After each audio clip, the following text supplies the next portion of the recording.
যদি সবাই তোমাকে ভুল বোঝে, তবুও কি তুমি নিজের ওপর বিশ্বাস রাখবে? যদি প্রিয় মানুষ দূরে সরে যায়, তবুও কি নিজের আলো নিভতে দেবে? না। আজ আমরা এমন এক মানুষকে নিয়ে কথা বলবো, যিনি শিখিয়েছিলেন একাকিত্ব দুর্বলতা নয়, এটাই আত্মশক্তির শুরু। রবীন্দ্রনাথ আমাদের শিখিয়েছিলেন মানুষের সবচেয়ে বড় আশ্রয় তার নিজের মন।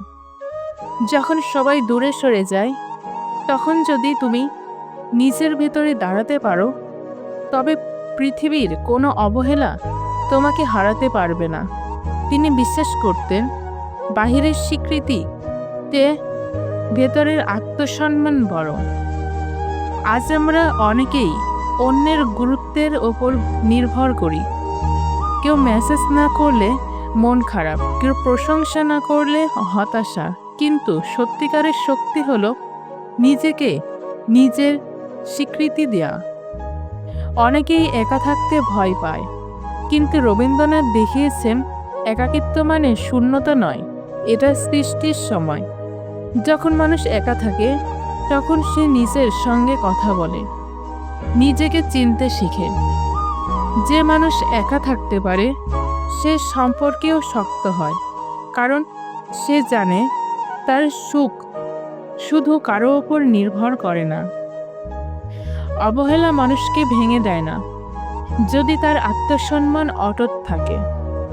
রবীন্দ্রনাথের ভাবধারা বলে, যে তোমার মূল্য বোঝে না, তার কাছে নিজেকে প্রমাণ করার দরকার নেই। অনেক সময় আমরা প্রমাণ করতে করতে ক্লান্ত হয়ে যাই, কিন্তু যাকে বোঝাতে হয় সে আসলে কখনোই সত্যিকারের বোঝে না। নিজেকে ছোট করে কারো মন জয় করার চেয়ে নিজেকে বড় করে নিজের মন জয় করাই শ্রেয়।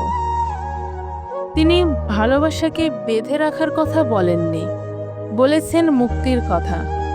যে ভালোবাসা আটকে রাখে, সে ভালোবাসা নয়, সে ভয়।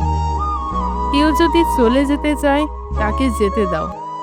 যে সত্যিকারের, সে ফিরে আসবে, আর যে নয়, সে থাকলেও একদিন হারিয়ে যাবে।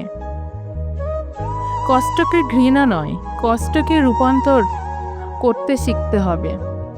রবীন্দ্র ভাবনা বলে, যন্ত্রণাই মানুষকে গভীর করে।